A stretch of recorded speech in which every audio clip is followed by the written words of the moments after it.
Everyone good? A little bit low after all of the information that's coming at you this morning. It's understandable. We just get my presentation up and then we'll chat away. But yeah, my name's Barry Grehan. I am from Ireland, and I'm the Chief Lending Officer and CFO at PledgeMe. I used to be a banker back home in Ireland, and with no offence to my Kiwi bank counterparts, I wake up every morning now and I'm glad that I'm not a banker back home in Ireland.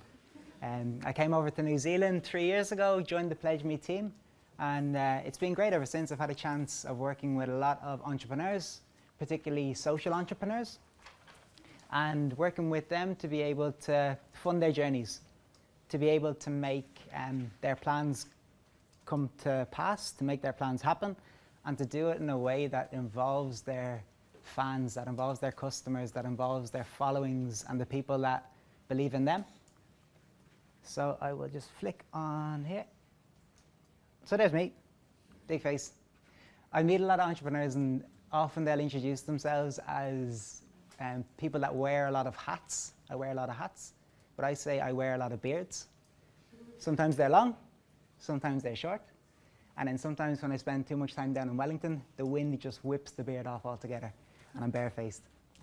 But yeah, I'm the Chief Lending Officer at PledgeMe, and as I say, what I spend most of my time doing is working with entrepreneurs to get themselves ready to raise money through crowdfunding.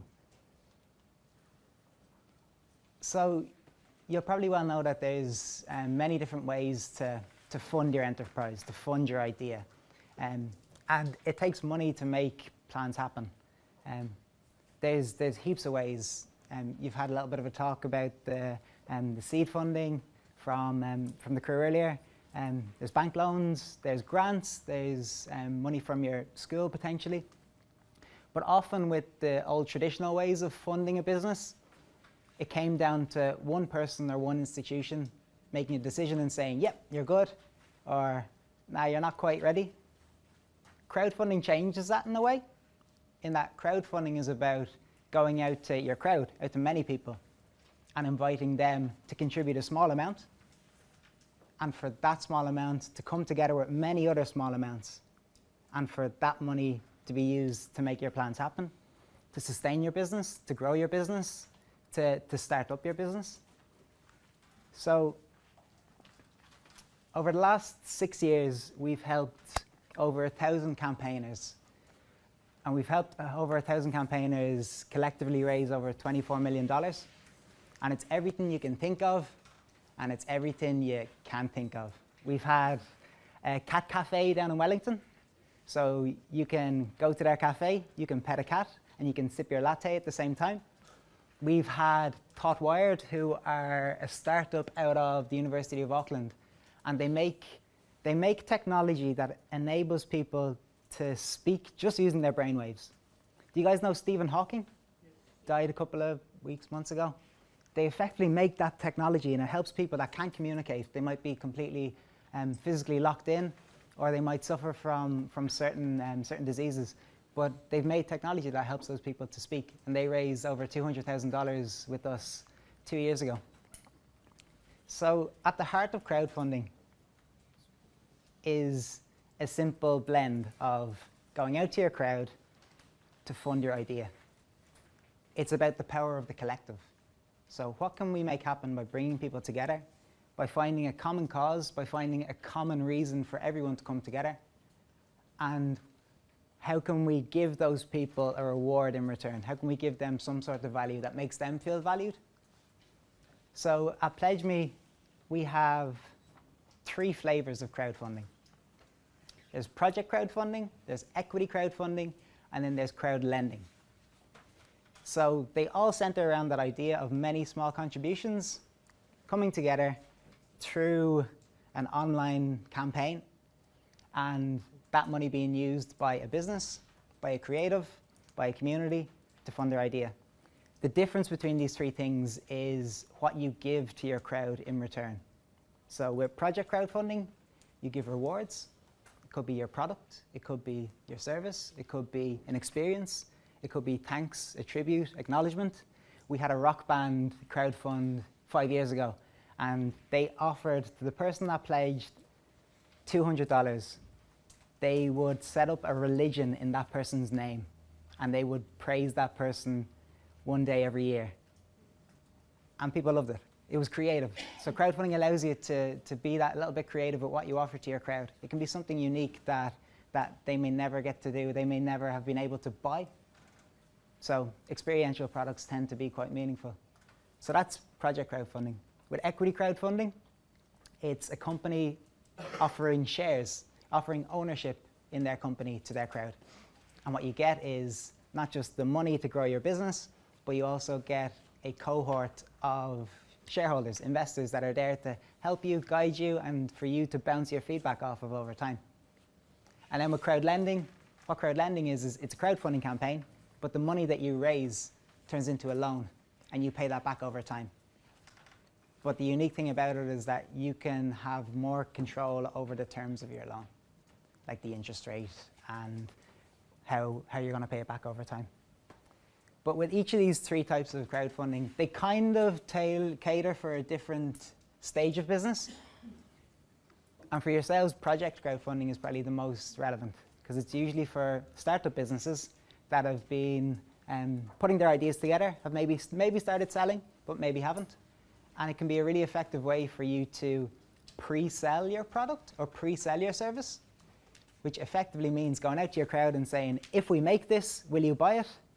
And if they say yes, you say, you can buy it now, we'll put that money to use, and then we will deliver it to you in a few months' time. So it takes away that difficult balance of having to raise money to create something and then to see if someone wants it. You can see if the demand is there first, raise that money, and then create that product to give to them. So I'll give you a few stories of some of the campaigns that we've seen. So Make, Give, Live are a social enterprise based in Whangaparoa, and they make beanie hats. And they do it in a really meaningful way. They bring older people together along with those that are suffering from loneliness and isolation, and they run community knitting groups. And the hats that those people in those groups make, they then sell. And they sell them on a buy one, give one model, which means if you bought that hat from Make, Give, Live, they would also give a hat to a homeless person or someone who is in need of warm clothing. So they ran a project crowdfunding campaign with us 2 years ago, and they raised $4,000. And they offered, to their crowd, they offered hats, they offered knitting workshops, they offered the chance to meet some of the older people that were involved, that were their champion knitters that were part of their community. So they looked at, we can offer our product, but we can also offer a unique experience to engage people in what we're doing, to engage our community, to make people feel involved. Second up, we have Kiwi Games. And Kiwi Games were a young enterprise scheme business. And they were based up in Oriwa.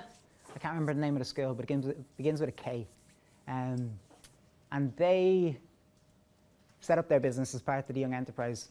And what they did was they created a playing card game. And it was like a Top Trumps, but it was to help people build their awareness and appreciation of the environment. And what they did with their campaign was they raised, I think it was $800. They raised $800, and they pre-sold packs of their game. So they pre-sold the card game. I think they sold 25 sets of their card game, and it helped them to raise the money to get up and running and to begin rolling and growing. Then we have Wise Boys Burgers. Is anybody here vegan? No vegans. Me neither. But Wise Boys Burgers are very interesting. They make burgers, but the burgers have no meat in them. They're vegan burgers, and their Moroccan burger, no joke, is the third best burger that I've ever had. It's incredible. But these guys had come up with this idea. They wanted to make meat-free burgers to help their mission of protecting the planet. Plant-based diets is what they're into. And when they started selling their burgers, they just hashed together a really makeshift food trailer, you could call it. And they used to drag it from festival to festival, and they'd be selling their burgers out the back of it. But it got to the stage where that trailer was just falling apart. So they wanted to build a full commercial grade food truck. And to do that, they needed $10,000. So they went out to their crowd, their existing customers, their friends, their family, their business supporters. They'd been involved in a mentoring program as part of, I think it was part of the chamber. They had been matched up with a mentor there. And they offered their crowd burgers. They offered them date nights. So you could pledge and win a special night of burgers and a candlelit dinner with one of the Wise Boys. They offered merchandise. They offered T-shirts, hats. Their top reward, whoever pledged $600, could name the new food truck. But they ran their campaign. So they set their target, $10,000. They set their window for their campaign, a month. And then they offered those rewards to their crowd. But they got halfway through that month, and they'd gotten halfway to their target. And they had given all of the products that they could give themselves. So they were sitting thinking, what can we do? We've given all that we can, but we still have another $5,000 to go. So we sat down together, and we came up with a plan. And that plan was for them to go out to their friends and their connections who also had food businesses. And they asked those people to donate products, to donate vouchers, to donate experiences. And they took those donations, bundled them into hampers, and offered them to their crowd again. And over the last 2 weeks, they ended up raising another $10,000. So they reached their goal. They were able to keep that money, and they built this new food truck. And chances are you will spot it somewhere over the next couple of months. They used to be based down just at the bottom of Britomart there, but they're now able to fly from, not fly literally, that would be difficult with a food truck, to move from festival to festival and get more burgers into more hands of customers and people that love their product. And finally, I'll just tell you about Indie Griffiths. So the last 3 campaigns that I talked about were all project crowdfunding campaigns, offering rewards to your crowd. But Indie Griffiths, as part of his high school, I think it was a final year high school project, he set up a company called Parent Interviews. And his mother was a teacher, and she was effectively his test subject, his first person to validate his idea, because she wanted a more convenient way to have parent-teacher meetings. So he created an online platform for parents and teachers to be able to communicate. But 3 years ago, he ran an equity crowdfunding campaign with us, and he raised $50,000 to build the website and to start to grow the business, to start to bring on schools as customers. What was funny about his campaign was $50,000, a significant amount of money, but what was more important was that the people that invested in him were some of the top young entrepreneurs in all of New Zealand. Tech entrepreneurs that were also working on their own startups, so didn't have massive amounts of money to throw at the idea, but they had little amounts that they wanted to give.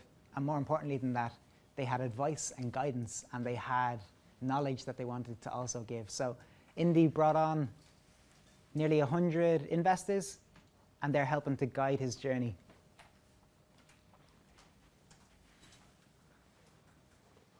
Are you up for a little bit of involvement, a little bit of participation? Yeah? It'll only be 30 seconds. So crowdfunding is about participation. It's about having a plan, going out to your crowd, asking them to be involved, and you collectively having an experience together. So crowdfunding is a lot like a Mexican wave. You know Mexican wave? And it starts off with me. I have an idea, and I go to my first followers. And my first followers are these lucky row here. Yourself? How you doing? These guys here. So I go to yourselves, I tell you about my idea. My idea is to have a Mexican wave in this room. And when I give you the cue, when everyone else is engaged, we're going to have you be the power behind our campaign. Cool? So can everybody safely stand up and sit down again? Yeah? Perfect, perfect. depending on your enthusiasm, you can throw your hands up if you feel like it. Yeah, or you can just stay slumped. So crowdfunding it's like a Mexican wave. You ask your first followers to be the ignition behind your campaign, and then their support and their enthusiasm acts like a ripple through the rest of the crowd. 5. Right, can you start? You start it? I'll start it. Myself and Jackie, is it? Yes. Myself and Jackie will start it. 5, 4, 3, 2, 1. Magic. Magic. That was brilliant. First followers all around. Nice one, guys. So yeah, crowdfunding is a little like a Mexican wave. It's about recognizing the people that already know and love what you do. It might be parents, it might be customers, it might be friends and family, it might be your schools, it might be your mentors as part of the Young Enterprise Scheme. And it's their support acting as that ignition for other people to sit up and take notice. So I know there was talk about lean canvas there earlier. And if it is something that you're curious about, running a crowdfunding campaign or looking deeper into what it means to run a crowdfunding campaign, we created a crowdfunding canvas. It's basically a sheet of paper where you can put down your ideas and help to formulate some ideas around what your campaign might be. So you can check it out by going to this link here. And what I'm going to do for the next while is I'm going to stick around and just park myself at that table there. And I've got a couple of canvases. And if you have any questions or if you want to sate your curiosity, come down, have a chat. And we can move as well through what the different elements of running an effective campaign are and how you can begin to prepare for raising money through crowdfunding. That is brilliant. Thanks very much.